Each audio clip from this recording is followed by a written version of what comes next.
Panel discussion. It's talking about the future of digital transformation, the digital first mindset. Let me quickly call on the stage the moderator of the session, Shri Murty, who's the partner government and public services consulting leader, Deloitte India. Huge round of applause for Shri Murty. Welcoming the panelists. Shri Anjum Parwez, IAS Managing Director, Bangalore Metro Rail Corporation Limited.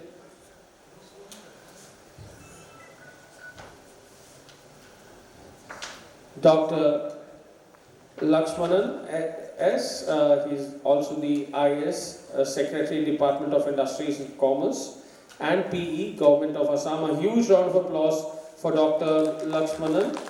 And correct me if I'm pronouncing your name correctly. Shri Ankur Jain ji, who's the IPS Mission Director, Assam Skill Development Mission, Government of Assam. Do we have Ankur Jain ji here? Dr. Suchitra Pyarelal ji, who's the DTC and SIO NIC Assam, to please take the stage.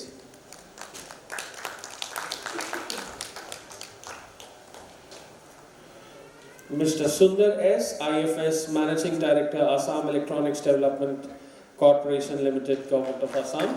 Thank you so much, sir. Dr. Padmaja Joshi, who is the Senior Director of CDAC. Welcome on the stage, ma'am.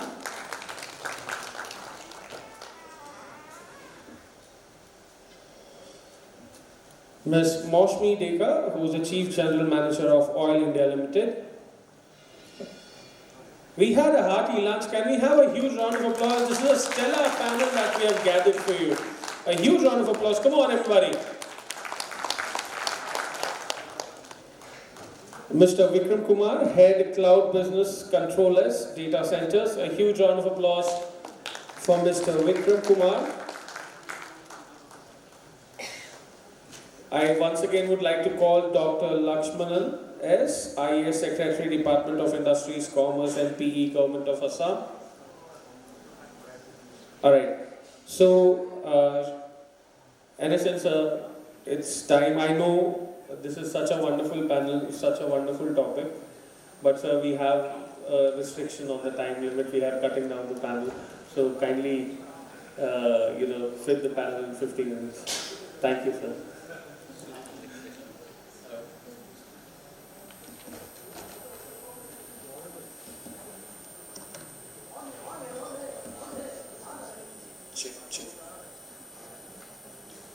So I refuse to accept that cut down in time, but since we have lesser number of panelists, so we might actually agree on that piece, taking time out of that. So good afternoon everyone, and what we are going to do is we are going to very quickly get into a few of the interesting questions and try to wrap up the session as early as possible, but without trying to actually do any injustice to anyone's point of view. So we have 50 minutes. Clock says this entire session is about digital mindset, because the first few sessions, the morning plenary was all talk about how we doing a lot of work and creating a lot of applications which are cloud native. We're doing a lot of analytics. We're doing all those projects and programs which are much complicated, complex, trying to solve those things. The most important part of it is this something which is creating a backbone within the organization and helping us to stop thinking from an old school of thought of how do I do this? Can I do it in step one, do it a parallel process, or should I actually leapfrog and say that everything what I create, I'm thinking totally different. I'm thinking about tomorrow to build the applications of today, and that's what the digital mindset is all about. So what I'm going to actually do is I'm going to go round about the panelists, and we have divided, we have all agreed. I'm hoping that we all agree. Yes, no response means agree. So we will divide into 3 parts, and since to keep you awake, so we have not the question answers at the end, so we have the question answers in the middle. So we will have first round discussion between ourselves, and then we'll open up for the questions, and then we'll again deliberate on a few of the other points. So Anjum ji, I'll start with you. You are sitting next to me, and you have experience on multiple different types of departments in terms of urban development, smart cities, transportation now, metro. How's this digital mindset has been built into the organization? What is that actually helping you build this, and what are your learnings in the last few years?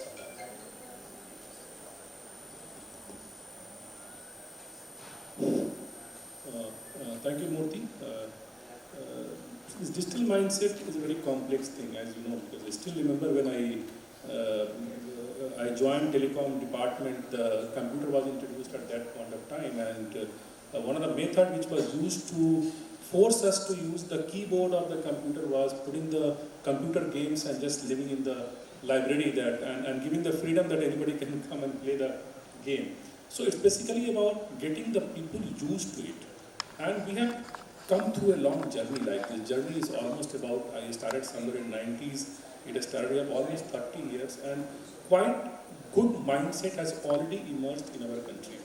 Now from here onwards, we have to build it further, and so that mindset is that we have to first, which I personally feel that my company, which is a metro company, which is coming up with a large infrastructure in the city.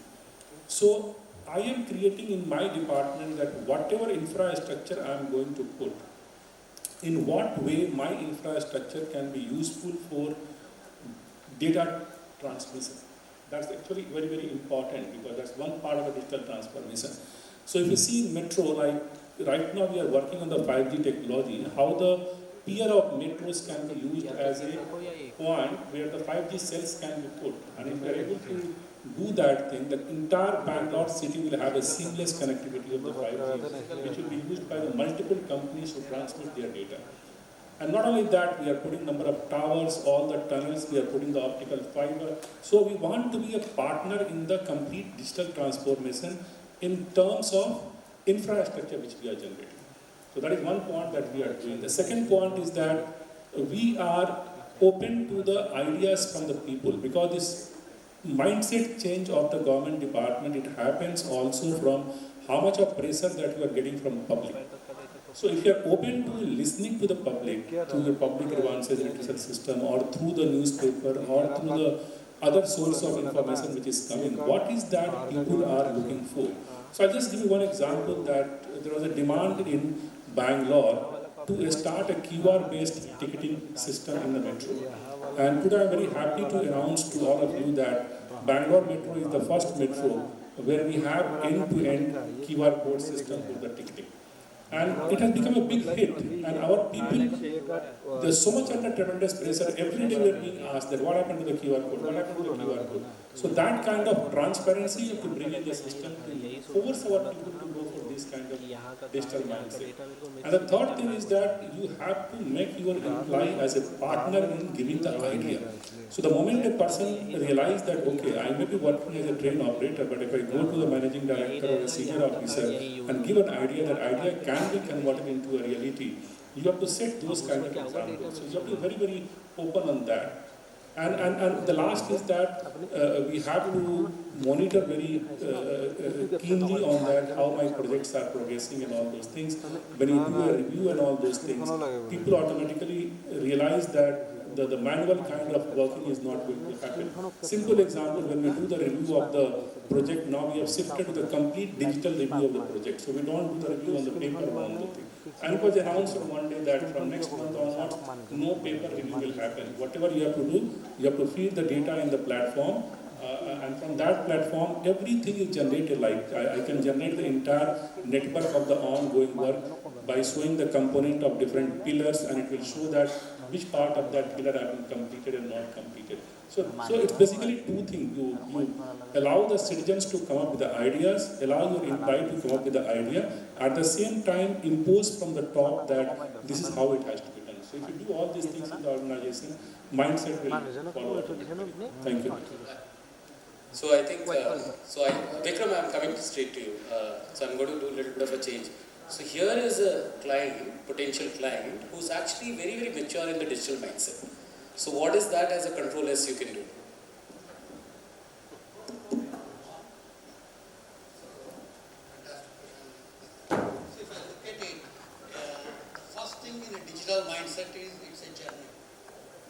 then it's a long transformational journey of the entire enterprise, and then the management should be prepared for this long-term haul and mindset.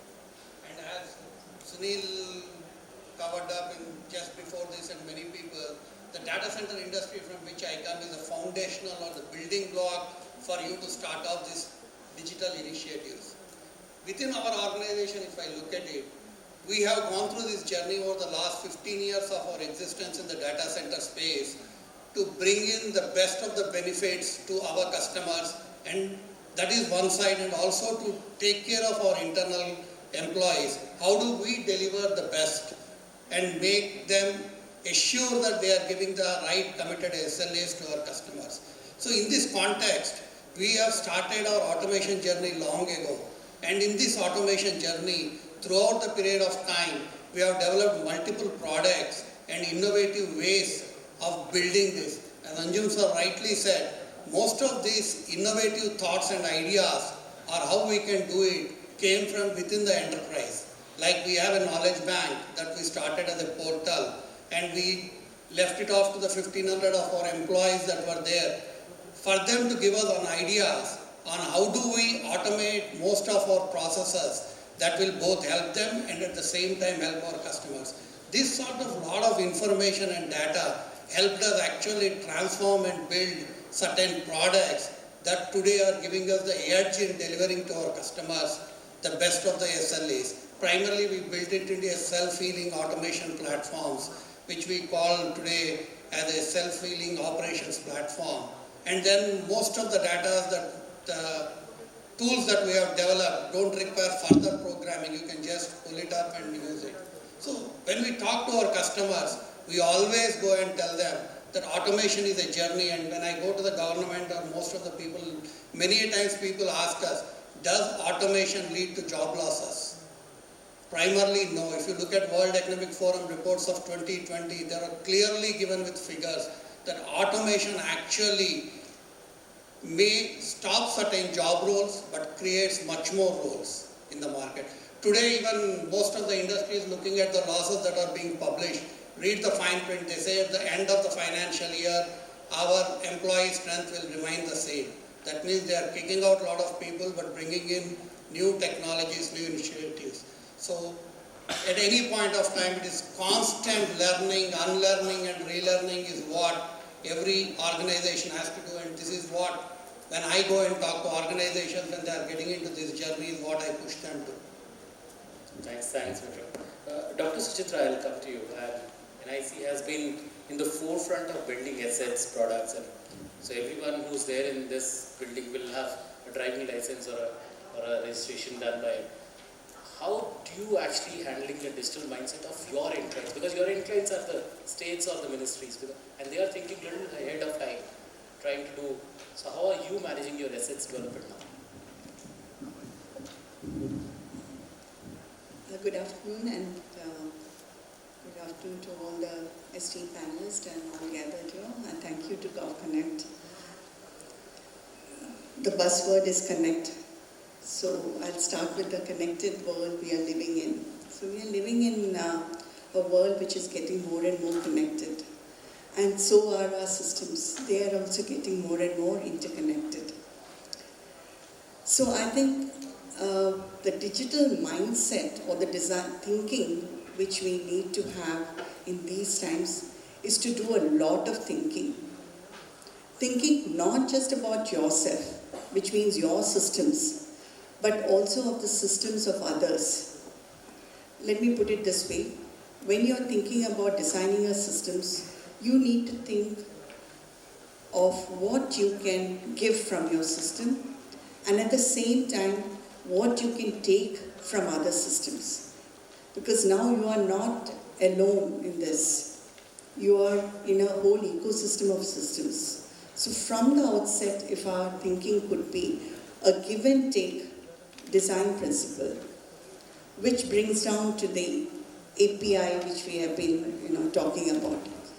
So I think most important is the API design in systems. Amazon had used this principle of give and take a long back, In fact, there was no exception. For them, it was a ground principle. They built their systems out of this basic principle of give and take. It was all API based.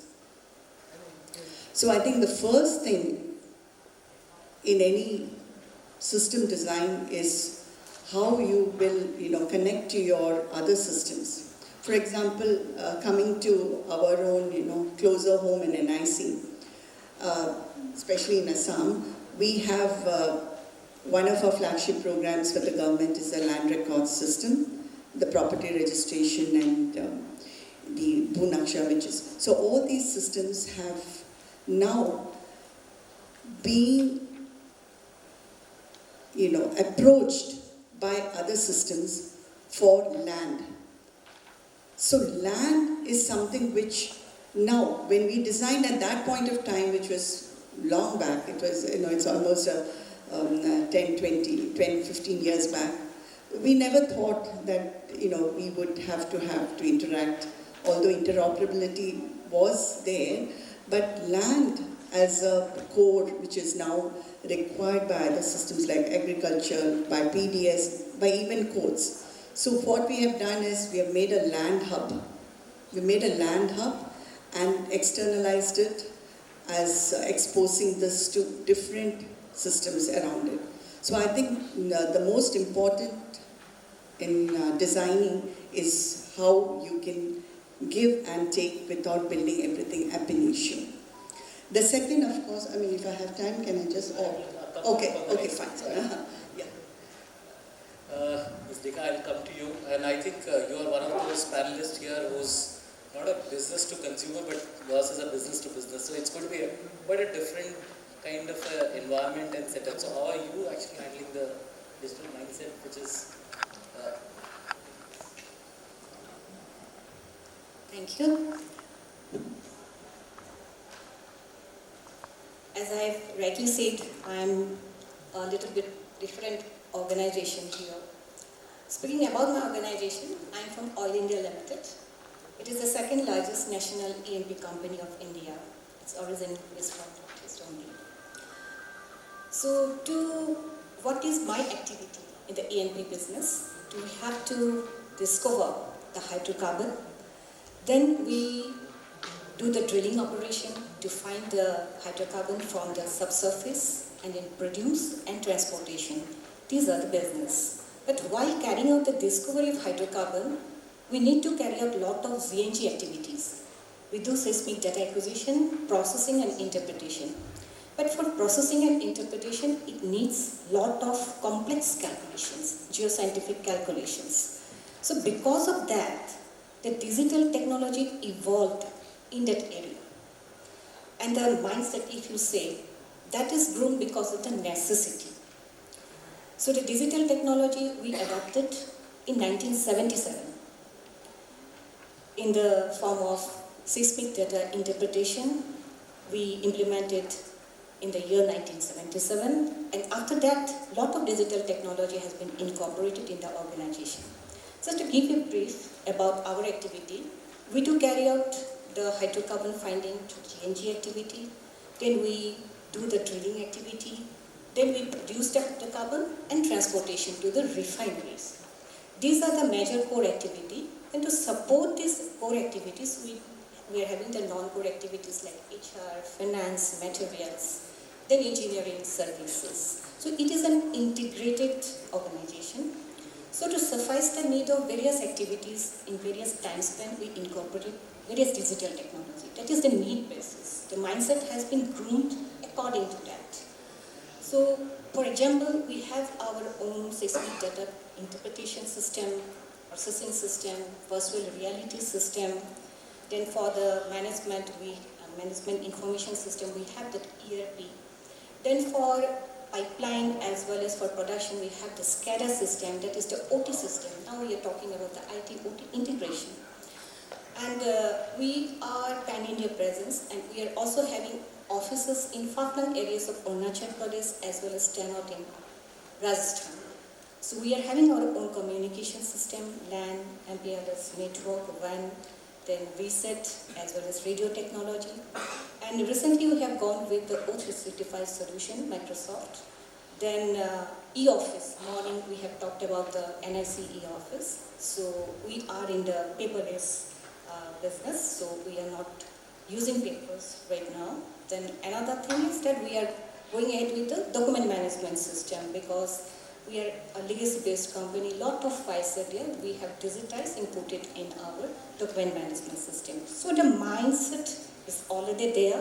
And now from 2019, we have embarked upon the journey of digital transformation with the project name Drive, Digital Readiness for Innovation and Value in EMP. We have embarked upon the digital transformation journey. And here we are towards IoT, AI, ML, advanced analytics, and we have already implemented few of the things. The previous session talked about the data lakes, data analytics we have implemented.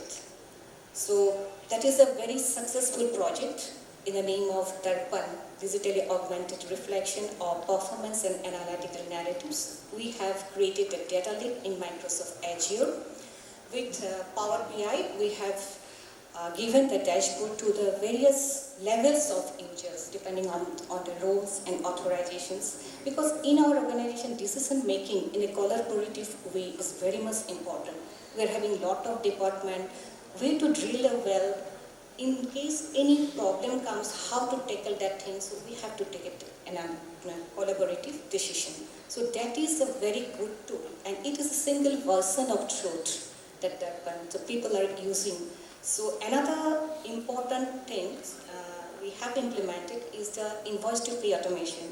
That is the total paperless vendor transparency, where the vendors, they are providing the invoices, scan and quote it. We have implemented OCR engine, optically character recognition, and that way it takes the relevant data and it is coming to our ERP system. So that way it is processed. So a lot of digital initiatives have been taken, and here I'm just taking one moment. While selecting these digital initiatives in our project Drive, all the stakeholders are involved. So they have selected the initiatives themselves, and the department are responsible for budget, preparing the RFP, throwing the tender. So they are responsible. So that way the digital mindset already is there and it's true. Thank you. No, it's very nice. I think we have someone who's got a extremely high on the digital mindset, because the oil and gas industry has been always in terms of ahead of everyone else on modernization and taking the digital transformation heads on. I'll come to you, Sundar. How's the Assam is now taking these learnings? Because I think you started a little late on various things, but Assam was actually the hub and spoke model for the entire north. So is it still the same? Are you building it for others, for yourselves? How's the digital mindset, not only for you but for others also? Thank you, Mr. Murty. Good afternoon, everyone. First of all, I'd like to congratulate GovConnect for organizing such a successful event. And yes, this is a post-lunch session, so it's a bit tough. But coming to your question regarding the hub and spoke model, in a sense, Assam, geographically if you see, Assam is sort of like the plains around which all the other northeastern hill states are located. It has naturally been the place where the economic resources of multiple states have been invested here in Assam. I've been here for a decade now. I'm originally from Kerala, and my experience here has been, as you said, there has been a sea change in the mindset of the government and the governance, primarily driven by the political will by our Honorable Chief Minister, sir, and how he has driven implementation of IT across the state of Assam. As Pyarelal Madam had talked about the Pan-Assam drive for land records digitization and the e-office implementation, and simultaneously the benefit transfer schemes being implemented by various departments of the government. to come to your question regarding the hub and spoke model, sort of Assam, maybe if my compatriots from the other states might disagree, but sort of Assam has been spearheading the IT transformation in the Northeast per se, because it is an ideal destination for investment vis-a-vis other states. And so I'm basically representing the Assam Electronics Development Corporation. If I speak for myself, we are pursuing a couple of projects which are again in the same hub and spoke model, wherein we are basically into different kinds of technologies. As most of you will be aware, we run the Assam State Data Center. We operate around 300 POPs all across Assam. We have the statewide area network with us. And simultaneously, we are trying to get into different technologies like 3D printing, AI, we have facial recognition technology. So we're trying to delve into with a lot of private partnerships in order to try to get business in the government as well as outside. So one of the models you interestingly pointed out was the hub and spoke model. We are trying to pursue that with 3D printing. We are trying to develop some sort of like a center of excellence. So that model is something that the Director of IT as well as Anton, we are in discussion under the leadership of the Principal Secretary IT to try to see if we can develop sort of a place in Guwahati which can serve as a hub for 3D printing so that you can develop use cases through MOUs, partnerships for various institutions across India. We are trying to develop it through the PM Divine initiative, and as you rightly pointed out, the Honorable Prime Minister has given a lot of focus to Northeast and technological transformation in Northeast, especially in sectors where there is socially disadvantaged communities. So this is one of the topics under discussion. So let me cut the story short by saying yes, Assam is uniquely placed geographically, economically, politically to be the driver for IT transformation of the Northeast and hopefully become a position or a bigger player in the IT scenario across India. I really like the word that politically also there's a willpower and the intent. So that's most important actually. I should not be saying this, but it's compelled to say.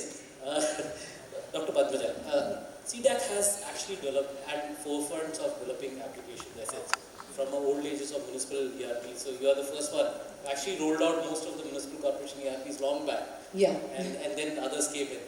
And now you have the telemedicine, which is e-Sanjeevani. Yes. So, which are the assets? What are the digital assets? Where are you focusing on? Okay, currently I would like to talk not just from CDAC perspective. I'm more involved into e-governance activities and would like to take 2 minutes to describe some of the initiatives which Government of India is taking, especially to cater the mindset of citizens. So far whatever e-governance activities we have carried out, we realize that of course through UPI and all of us have seen that people want comfort and a very convenient mechanism to access different kind of services. So these days none of us do go to station to purchase tickets, we do everything online and even the shopping. So why not e-governance services? And we see now all the services are getting available online. Have you observed, but whenever we are using any kind of social media or any private kind of services, like we are having Google Drive, we have Gmail and everything, we do have a single sign-on. We do not require to every time go and log in and provide the password.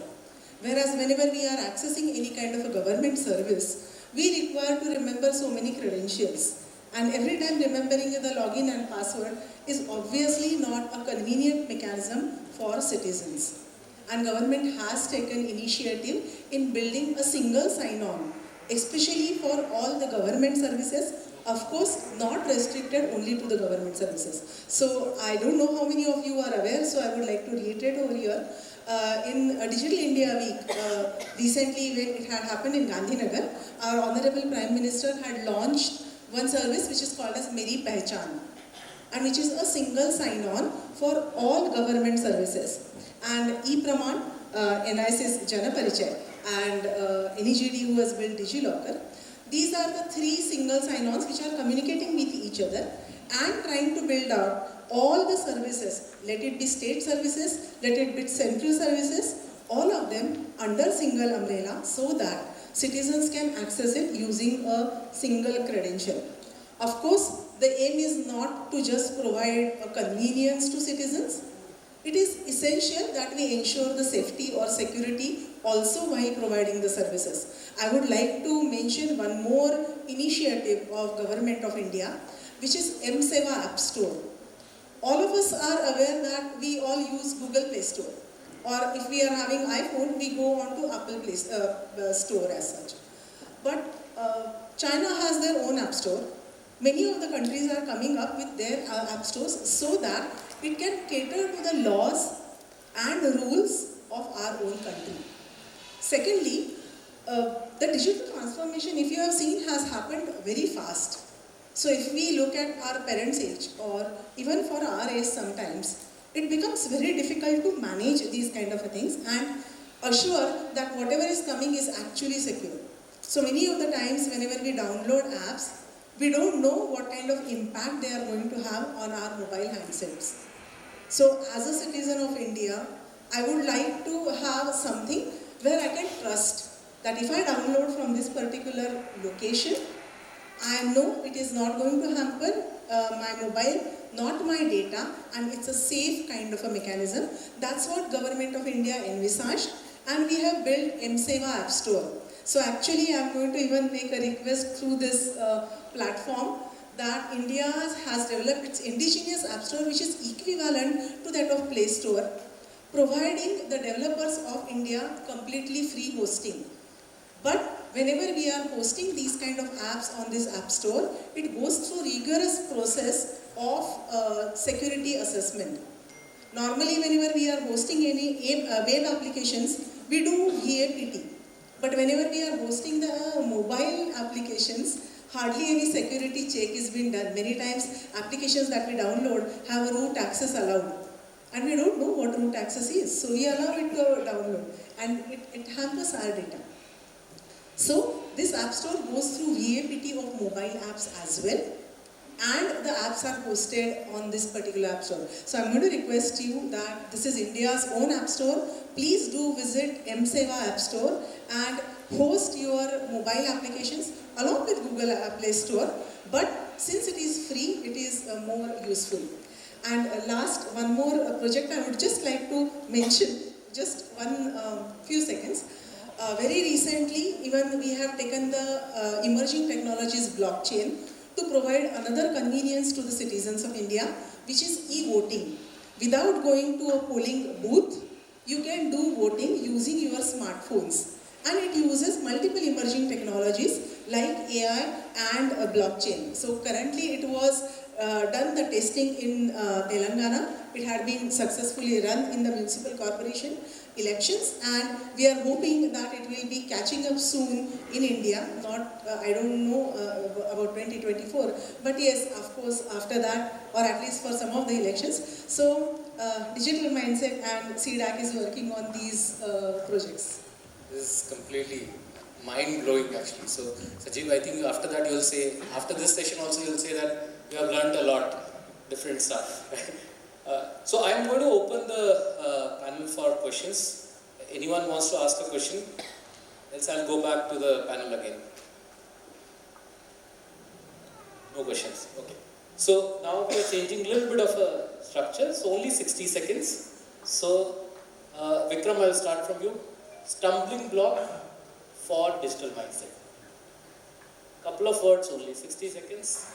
Already have started.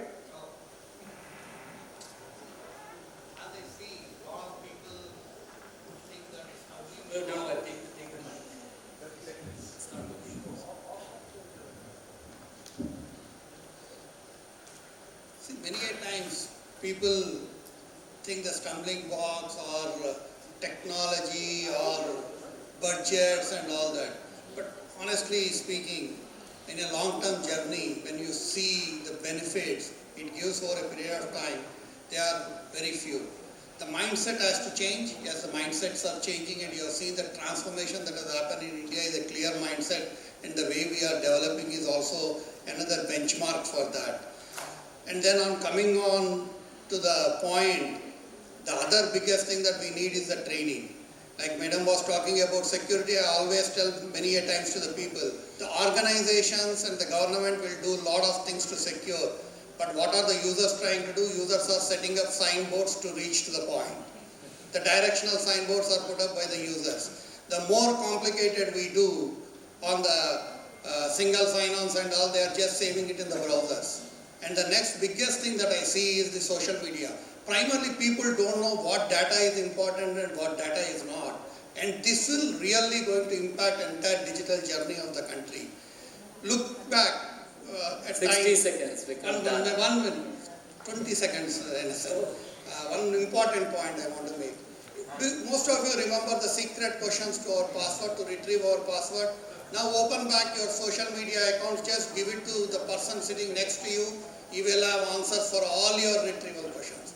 When you are publishing yourself so openly on your data, obviously at the end of the day that is going to be the biggest block for the country when it starts embarking on a complete digital journey.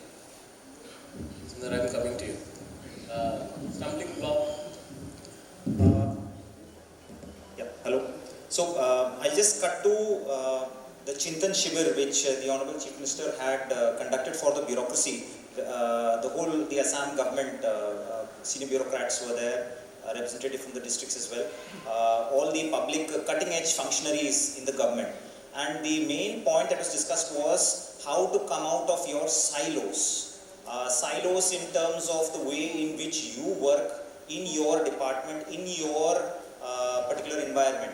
This is something that is very relevant for the government, wherein there is some sort of an ossification in the mindset. If there is some sort of a job of technical nature, okay, call those tech guys, so quote unquote. So in the sense, there should be an endeavor to constantly learn about new technology, cutting across the government, because you never know what will help you in performing your jobs more efficiently. And obviously, it comes down to change management, wherein everybody is not willing to change. But I would love to recommend this book, Who Moved My Cheese? So basically, wherein the point I'm trying to make is, if you want to create that digital mindset across the bureaucracy, if you are successful in doing so, you will create an engine which will change the world. Because I believe bureaucracy is probably one of the impediments to that relentless capitalism from actually getting unchained in our country. And I feel if that mindset can be changed across the varied bureaucrats in the country, I think we are shooting for the stars. Ms. Deka, I know you have, Oil India is a lot of digital funds, but is there any incident or anything which actually stopped you from doing a project? So, something block. Definitely, 60 previously, seconds, I request. okay, understood. Although I have said that our digital transformation happened from the long back, but it was not easy. Whatever we are doing as per need of the various activities, so it was a siloed process. We had the VC system long back, video conferencing, but it was used but not extensively. But during the COVID-19 period, being essential service, our job was running. So our people were going to the field, and from IT sector, we have to give them the necessary support. We implemented VPN for working from home. Then slowly we brought it Microsoft 365 solutions. Somehow we managed that time through the VC because our corporate management is sitting in the Noida and our field goers are in the very far-flung areas. Through WebEx, we conducted meetings so that they got the moral support from the corporate management.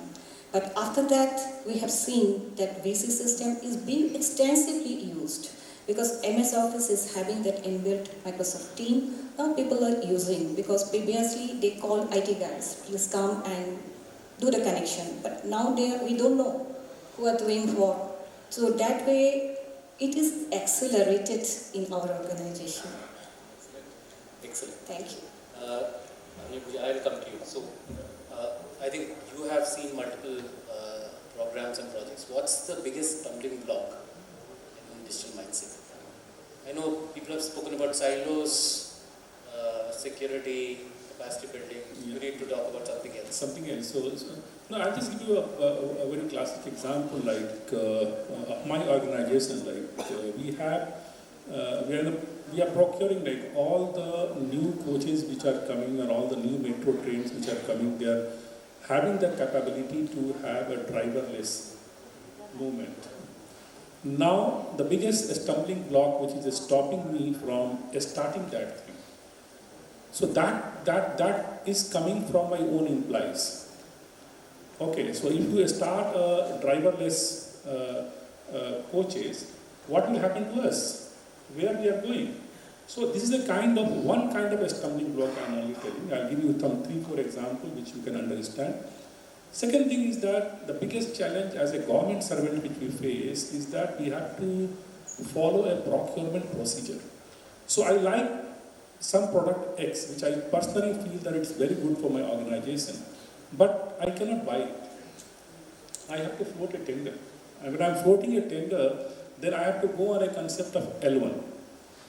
I can give some marks for the technical capability or financial and all those things, but ultimately it boils down to L1. And I might not get the best possible solutions. So at one point of time, we are aware that in Karnataka, we have started our own kind of a software company that let us do everything internally, but it is not possible when you grow in the scale. So that is the second stumbling block, that the procurement is so complicated that you cannot land in procuring the product which you actually want. Now, the third thing which is very, very important is that the fear of failure as a government servant. So you start something today, and if it lands in failure, we know number of cases where the disciplinary inquiry were started against the people who are starting a project which was not useful for the organization. So that is another kind of fear which is in the mind of the government department, that okay, look, if I'm starting this thing, if it is not a success, then what will happen to me? So many people say that, okay, yaar, chalo chalne do, matlab, why I should break my heart.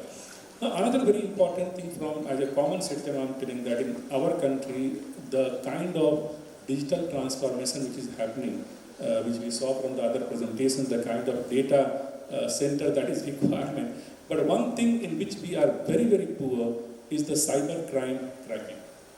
And that is one thing that unless we invest on that cyber crime tracking and start building confidence in the common citizen, if fraud happens to that particular person in terms of banking or in terms of any other thing, how quickly he is getting the redressal.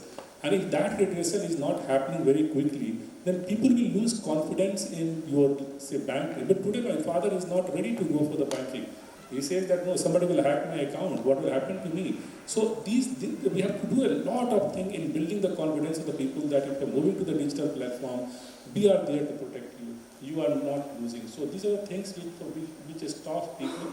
Then there are so many other factors, like in my office, we started a face recognition for the attendance. There was a lot of objection on that. People started, sorry, you're being too strict, you know that we have some family problem.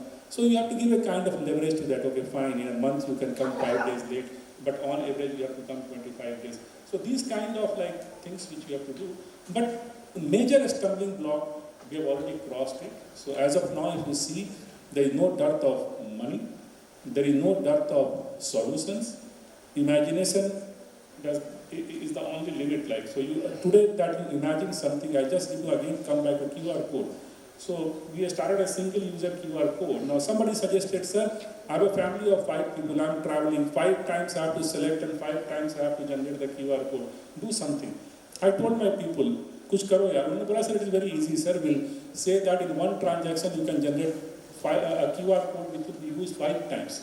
So these kind of simple solutions, if you make more comfortable, the people think, more and more people will come forward and this stumbling block will disappear. And I have a feeling that in the next 10 years, we should not talk about this stumbling block at all. We should only talk about what more solutions can be provided. There's one stumbling block, I think I keep on, and you know that we will keep on talking, and there's a session which is required, is a procurement guidelines, changes and enhancements. Okay, so let's talk about. So, Dr. Suchitra, I will come to you for the stumbling blocks you are facing in NIC for doing any kind of digital programs. Yeah, I think 2 things come to my mind. I wouldn't call it as, maybe it's a stumbling block which could translate to a building block. One is the data. So, data, your own data. When you're talking about systems, you need not just your data, you need to take data from other systems also. So standardization of the data is one of the biggest challenges that we are facing. The government had actually prescribed standards for technology, for data, for metadata, for localization, for network. All these standards exist, but how much of it is actually being adopted and built into the systems? So if the data standardization was there, interoperability issues and data exchange issues would be far less. So I think one of the biggest challenges, I would say, is the data standardization, which can easily be translated, because building block of any system is the data. Because you have a lot of efforts to be done to make the data usable. You have to clean it, you have to make it open, you have to give the required permissioning. So that's number one. The second, of course, when we talk about the government systems, for the government systems at least, we have to keep the citizen experience at the core. What their experience is and how well you can deliver the services to the citizen. So understanding the users, understanding the expectations is not very easy. And then having to factor that into your system, which is a human-computer experience, I would think that is a very challenging. But yet that a lot of work is happening and a lot of work has happened, and that also can become the second, biggest building block.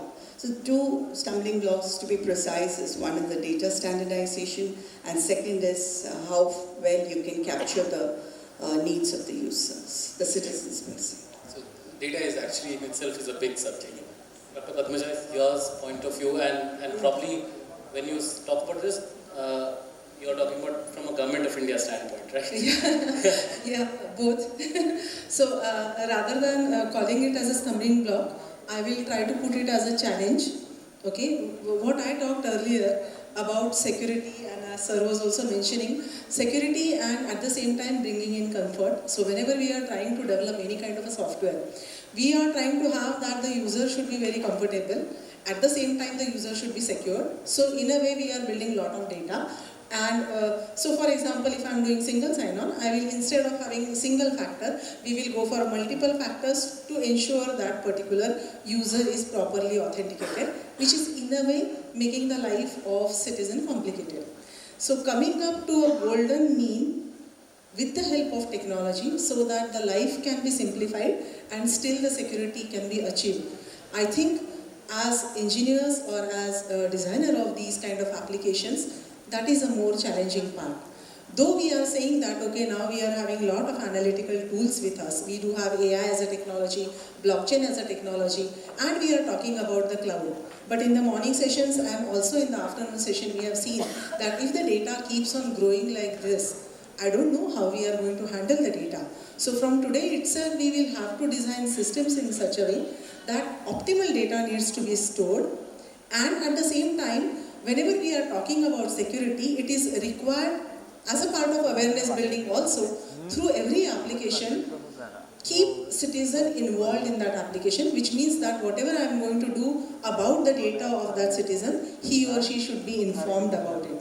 That will help to have the privacy protection as well. That's what I would like to comment. Thank you so much. That's very interesting. That's actually, it's on the edge of the experience versus the security and the very nice. So we have 4 minutes left. Any question anyone wants to ask? Otherwise, I want to give 4 minutes back to you and close the session with all of your comment. Just the additional comment. The Question only, comments you can actually do it offline. I'm so sorry. I'm giving the time back to you only. No questions? Thank you so much, panelists. I'm so sorry. Because it was so delayed, so I wanted to complete it, finish off fast. We'll have all this conversation offline. Thank you, everyone. Thank you. Can we have a huge round of applause once again, everyone? Such a wonderful panel discussion. I would now like to call on the dais Mr. Prasun Talukdar, who's the National Manager, Business Development, Digital India and Strategic Projects, Micro Focus Software Solutions to please join us on the stage and felicitate our amazing speakers. Starting off with our moderator.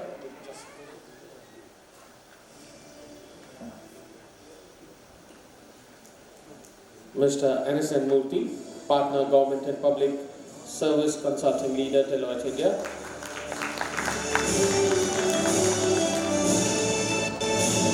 Our panelists, Shri Anjum Parwez, IAS Managing Director, Bangalore Metro Rail Corporation Limited.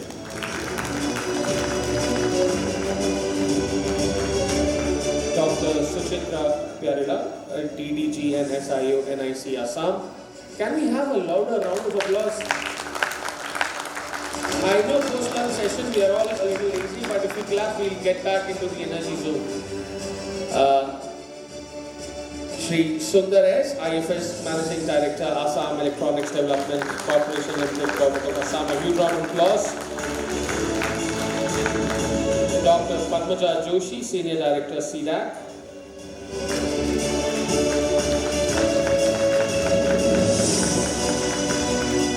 Mousumi Deka, Chief General Manager, Oil India Limited.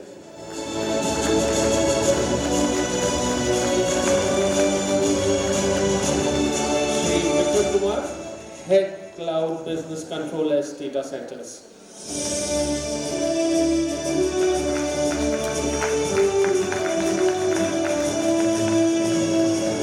Requesting all the panelists to please join center stage for a group photo.